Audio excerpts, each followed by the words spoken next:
No Divã com Tati Hades. É nova no canal, né? Um beijo. Existe muito erro de diagnóstico no cérebro neurodivergente, como o TDAH, por exemplo. E a maioria dos autistas trará o TDAH como comorbidade? Isso é verdade. Muitos... Aí ela questiona se traz como comorbidade. É como comorbidade mesmo, tá? É muito comum. Obrigada, viu, pela pergunta. Dentro do transtorno do espectro autista, a gente tem as comorbidades. Uma das maiores comorbidades é o TDAH, que são crianças agitadas, impulsivas e desatentas. São 3 sintomas. Não é regra que a pessoa que tem que seja autista... Não é regra. Não é regra, mas é vista como uma comorbidade do autismo. O autismo, por si só, já traz alguns prejuízos atencionais, prejuízos na comunicação. Então, se você melhora essa questão, às vezes melhora, porque se você não está se comunicando bem, a criança não se comunica bem, não está entendendo, ela vai ficar mais agitada. Então, se você melhora isso e esses sinais de agitação melhoram, então você vai também por essas questões. Por isso que a intervenção precoce é importante. Entendi. Mas é uma das comorbidades. E a gente estava até falando um pouquinho antes sobre identificar antes, mas não há um tratamento. Não. Então, a partir do momento... no mundo hoje, a gente não fica preocupado com o nome, tá? É autista? É isso? O importante é que se houve algum atraso nos marcos do desenvolvimento da criança, ela precisa de uma intervenção.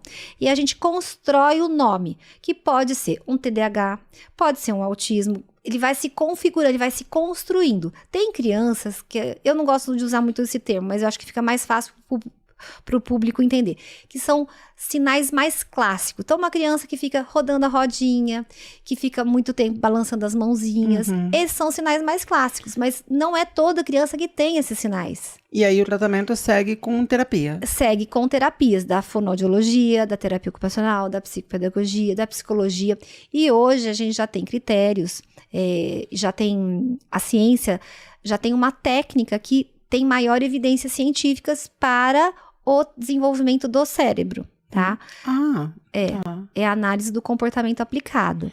E nenhum desses procedimentos entra medicamento, por exemplo? O medicamento, tá? Eu vou responder essa pergunta como uma pessoa xereta que sou. Tá.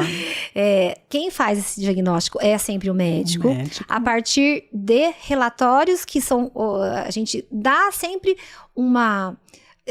manda os pais com um relatório para o médico e ele vai juntar essas informações e ele vai tratar os sintomas do autismo. Ele não tem um remédio para o autismo. Então, se a criança está mais agitada, se ela tem uma impulsividade, né? E isso vão ser os sintomas do autismo que vai ser tratado, mas não o autismo. Entendi. Aí, por exemplo, foi diagnosticado, vê que essa criança é um pouco mais agitada. Ocorre, por exemplo, a intervenção com calmante, alguma coisa ou não? Olha, não vou falar que isso não já aconteceu, porque se a gente tem numa história, eu tenho 30 anos, né? Muitas vezes... naquela época dava até Rivotril, né? Com certeza. Hoje, a gente só, pelo menos nos locais que eu trabalho, com as pessoas que eu trabalho, primeiro a intervenção.